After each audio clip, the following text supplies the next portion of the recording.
अब से किसी से दिल का हाल नहीं बोलना, उसकी हर बात पे कमाल नहीं बोलना, और बोलना क्या है ये बाद में सीखना यारो। बोलना क्या है ये बाद में सीखना यारो, पहले ये सीख लो कि क्या नहीं बोलना। और ये उक्त शायरी जो है वो माननीय सांसद पप्पू यादव के लिए है, जो भरे सदन में खड़ा होके कह रहे हैं कि जितने भी राजा और जमींदार थे वो सब लोग अंग्रेजों की दलाली किया करते थे। वो अपने बाप के पास से जमीन लेके नहीं आए हैं, बल्कि उन्होंने अपने फैमिली को, अपने घर के लोगों को अंग्रेजों के पास भेजा, उसके एवज में अंग्रेजों ने उनको जमीन दिया। भाई साहब, आप संसद भवन में खड़े थे, संविधान का मंदिर उसे कहा जाता है, वहां पे इस तरीके के शब्दों का प्रयोग आपके सीनियोरिटी के लिए शोभा नहीं देता। लेकिन पप्पू यादव तो खैर पप्पू यादव हैं, उन्हें अभी तक यह पता नहीं लगा कि भाई साहब वो जो आरोप लगा रहे हैं उसमें सच्चाई क्या है। अगर सच्चाई है तो प्रमाण दे कि कौन ऐसा जो सभी राजाओं को इन्होंने बोल दिया, तो सभी राजाओं के बारे में बताएं कि भाई साहब ये सब लोग जो है वो अंग्रेजों की चाटुकारिता किया करते थे और उनके यहां जो है अपने फैमिली के लोगों को भेजा करते थे। इसी के ऊपर बातचीत भी करेंगे, लेकिन उससे पहले मेरा परिचय जान लीजिए। मेरा नाम है रजत और आप जनता जंक्शन देख रहे हैं। सबसे पहले देख लीजिए भाई, मामला जो था वो संसद भवन में इस बात को लेकर चल रहा था कि वक्फ बिल के विरोध में कौन है और खिलाफ में कौन है। इसी अभिभाषण को लेकर पप्पू यादव खड़े होते हैं और बोलना शुरू करते हैं तो लगता है कि अब शायद आके वो वक्फ बिल के बारे में कुछ बोलेंगे, लेकिन नहीं, वक्फ बिल के बारे में वो कुछ नहीं बोलते। वो बात करते हैं हिंदुओं के बारे में।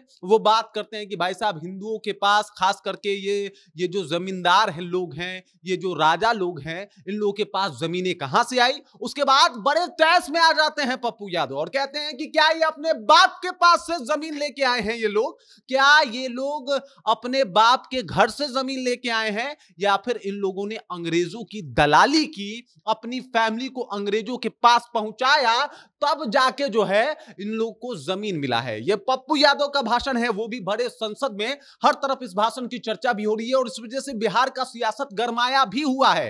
अब बताइए, पप्पू यादव का एक खुलेआम भाषण है, उसको कोट करता हूं। पप्पू यादव बड़े मन से एक बार ऐलान किए थे कि इनके पास 9000 बीघा जमीन है। 9000 बीघा जमीन, आप सोच सकते हैं बिहार में किसी के पास 9000 बीघा जमीन हो, पप्पू यादव जी के पास है। और पप्पू यादव कह रहे हैं कि भाई साहब जो जमीन जिनके पास है वो कहां से आया है, उन्होंने अंग्रेजों की दलाली की। चलिए उन लोगों ने अंग्रेजों की दलाली की अगर मान भी लिया जाए, तो आपसे सवाल है पप्पू यादव जी कि 9000 बीघा जमीन आपके पास कहां से आई, इसके बारे में आप जवाब दीजिए, बताइए इसके बारे में। खैर कोई बात नहीं, इसके बारे में पप्पू यादव कुछ नहीं कहेंगे। मैं पप्पू यादव के लिए बड़े अच्छे अच्छे शब्दों का भी प्रयोग करता हूं। गरीबों के मसीहा हैं, लोगों की मदद करते हैं और इसमें कोई शक नहीं है, पप्पू यादव मदद करते भी हैं।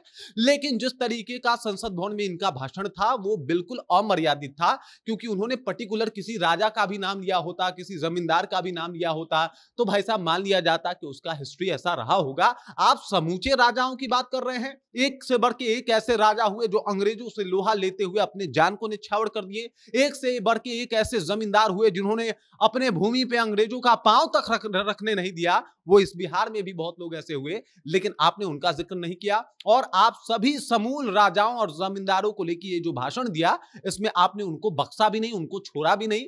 ये भाषण कहीं से भी स्वीकारनीय नहीं है। पप्पू यादव का ये भाषण, इसका विरोध होना चाहिए। चलिए आप वक्फ बिल के विरोध में खड़े थे, आप उसका विरोध करते, इससे कोई दिक्कत नहीं था, किसी को कोई समझ, सबका अपना अपना मर्जी है। बहुत सारे लोग, बहुत सारे संगठन जो है इस बात को रख भी रहे हैं, लेकिन आपका इस तरीके से विरोध करना कई लोगों के भावनाओं को आहत कर रहा है। कई लोगों को बहुत ज्यादा समस्या भी हो रही है कि भाई साहब पप्पू यादव 6 बार के सांसद हैं। ये संसद भवन में खड़े होकर बोले थे एक बार कि हम 6 बार के सांसद हैं, हमें पता है क्या बोलना है।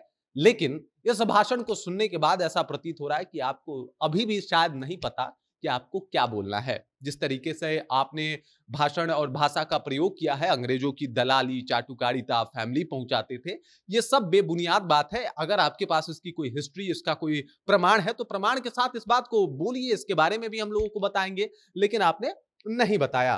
पप्पू यादव से वक्फ बोर्ड बिल के बारे में इनका अपना बोलना, इनका अपना वोट बैंक है भाई। पूर्णिया में बहुत सारा वोट जो है इनको वक्फ बोर्ड बिल का समर्थन करके नहीं मिलेगा, बहुत सारा खिलाफ करके मिलेगा। इस वजह से ये अपना बात रख रहे हैं, इनकी अपनी एक नीति हो सकती है, इस वजह से भी इस अपने बातों को रख रहे होंगे। लेकिन इस तरीके का बयान देना, इसका कहीं ना कहीं तात्पर्य क्या है और ये किस मंशा से बोल रहे हैं, इसके ऊपर कहीं ना कहीं पप्पू यादव को विचार करना चाहिए और पप्पू यादव को ये सोचना चाहिए कि ये जो भाषा आप बोल रहे हैं उसके बहुत सारे अर्थ और बहुत सारे मतलब हो सकते हैं। बाकी इस खबर को लेके, इस जानकारी को लेके आप क्या सोचते हैं, आपके जहन में क्या कुछ चल रहा है, कृपया कमेंट कीजिए और अपना विचार हम तक पहुंचा दीजिए। बाकी आप देख रहे हैं जनता जंक्शन और मेरा नाम रजत है।